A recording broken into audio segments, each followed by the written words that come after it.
اجتمعت اللجنة التقنية بقيادة ربح سعدان وبقيادة أيضا المدير الفني الوطني علي موسر، اللذان اجتمعا بأعضاء اللجنة التقنية اليوم بمركز تحضير المنتخبات الوطنية بسيدي موسى. الاجتماع خلص للعديد من النقاط وسوف أطلعكم عليها في هذا الفيديو. واصلوا متابعة الفيديو لآخر دقيقة حتى تتعرفون على كل صغيرة وكبيرة ميزت هذا الاجتماع والمدرب المقبل للمنتخب الوطني الجزائري. في تفاصيل اجتماع اللجنة التقنية اليوم حتى لا نطيل عليكم، رئيس اللجنة التقنية ربح سعدان رفقة المدير الفني الوطني علي موسر اقترح على الأعضاء، يعني أعضاء اللجنة، 8 أسماء للمدربين، يعني 8 مدربين لخلافة فلاديمير بيتكوفيتش. نختاروا واحد منهم يعني لخلافة بيتكوفيتش. اللجنة بعدما وضعت هذه الأسماء وضعت أيضا أمام أعضاء اللجنة بعض الشروط لاختيار الناخب الوطني الجديد بغض النظر عن الجانب الفني.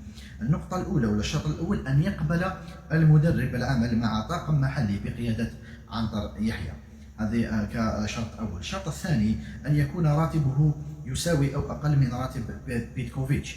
الشرط الثالث أن تتلائم طريقة عمله مع ما يملكه المنتخب من إمكانيات. خلونا نروح للنقطة الأولى اللي هي يجب أن يقبل هذا المدرب بطاقم فني محلي بقيادة عنتر يحيى. أنا ولا مرة شفت اتحادية تعين مساعد مدرب ثم تجيب المدرب الرئيسي. هذا حدث غير هنا في الجزائر. لا أدري إن كان الخيار صائب أم خيار سوف يضر بسمعة المنتخب الوطني ولا حتى بالمنتخب الوطني ككل. هذا الأمر راح يروح للمستقبل على كل حال. ما نقدروش نجزموا اليوم ونقولوا أنه الاتحادية أخطأت بتعيين مساعد مدرب قبل تعيين مدرب، وما نقدروش نقولوا أنه فات الأوان. نخليه الأمر للمستقبل القريب هو اللي راح يعطينا النتائج. اليوم هذا شرط من بين الشروط.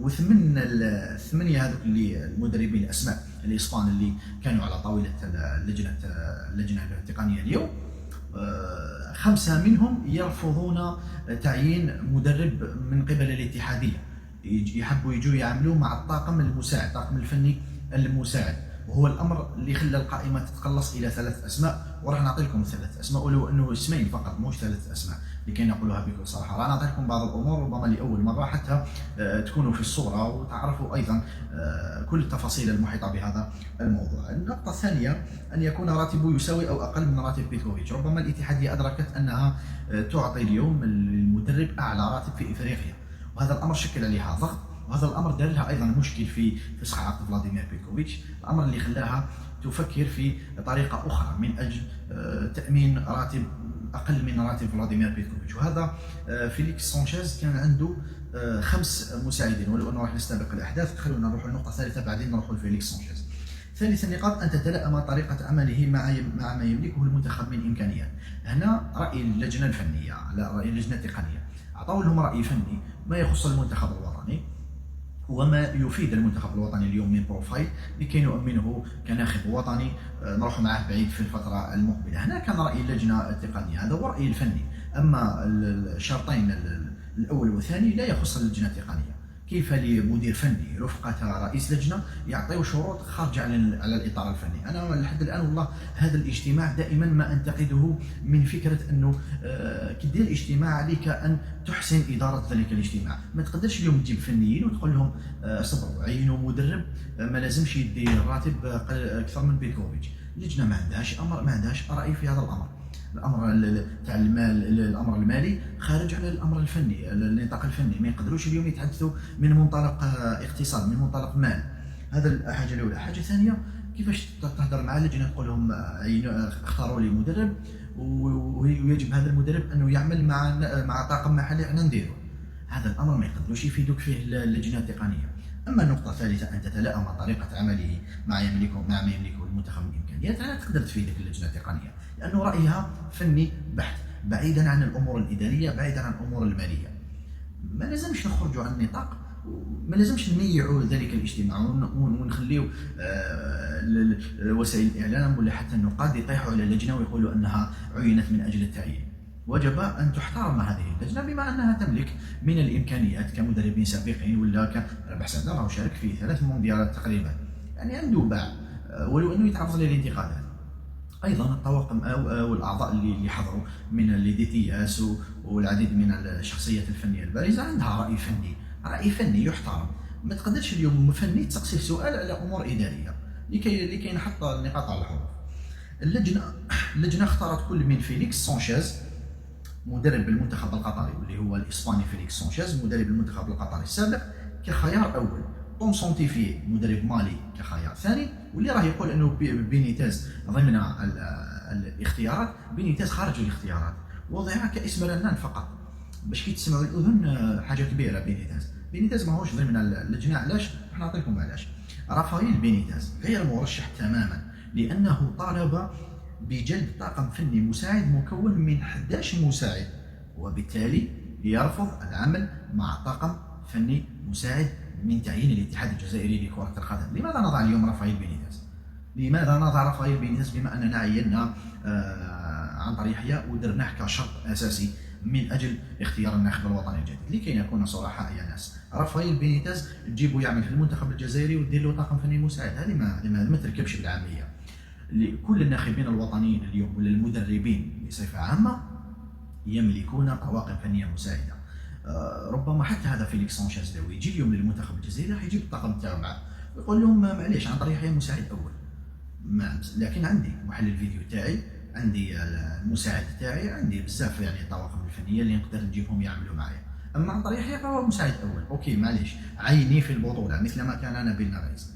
هذا الامر حسب وجهه نظري، هذا ما سيحدث. ما يقدر حتى ناخب اليوم هذا فيليكس سانشيز راح نعطيكم البالمارس تاعو، راح مدرب الاكوادور، مدرب قطر، مدرب السد، مدرب فئه الشبانيه تاع برشلونه، يعني سيد عنده بالمارس ماشي كبير ولكن بالمارس مع المنتخبات والانديه. ما تقدرش اليوم تفرض عليه مساعد مدرب وتقول له هذا هو الكل في الكل.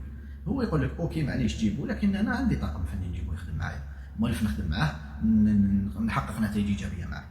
فيليكس سانشيز في افضل رواق لخلافه فلاديمير بيتكوفيتش، والاعلان سيكون في الايام القليله المقبله بنسبه كبيره، اؤكد لكم هذا الامر.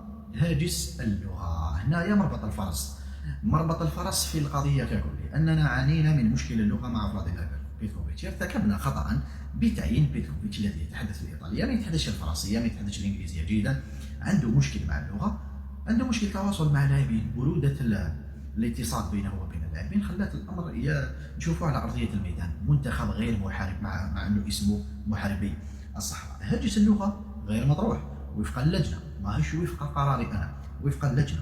رغم انه سانشيز يتحدث الاسبانيه، لكن عن طريق يتحدث الاسبانيه ويفهمها بطلاقه، الامر اللي خلى المشكل ربما يتنحى جانبا ويصبح غير مطروح لدى اللجنه. يتقن بطريقه سلسه اللغه الاسبانيه رفقه عدد من لاعبي المنتخب الوطني. هي صحيح اللغه الاسبانيه اقل صعوبه من اللغه الايطاليه اللي تعتبر صعبه الفهم وصعبه النطق، لكن الاسبانيه مفهومه بعض الشيء مقارنه بالايطاليه، الامر اللي يخلي ربما اللجنه او خلى اللجنه تنحي خيار او مشكل اللغه يزاح جانبا. خلينا نتحدث الان على فيليكس سانشيز، يقترب من قياده المنتخب الوطني.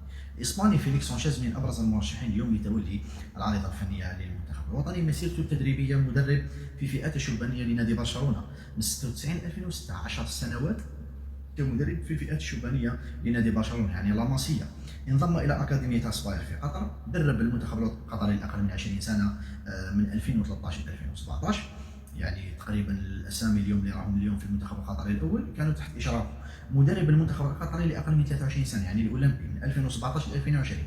مدرب المنتخب القطري الاول من 2017 ل 2022، 5 سنوات توج فيها بكاس اسيا 2019 مع المنتخب القطري، وقاد المنتخب القطري في اول مشاركه له في مونديال 22. مدرب المنتخب الاكوادوري من 23 ل 24، وثم عاد الى قطر لتدريب نادي السد القطري في 2024.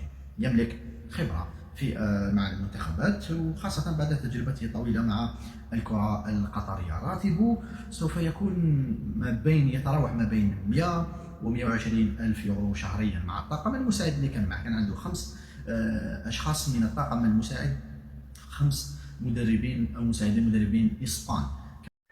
كان هذا رأي الإعلامي القدير مصطفى عماد عن اللجنة التي يقودها سعدان لاختيار المدرب الجديد للمنتخب الوطني. دمتم سالمين، شكرا.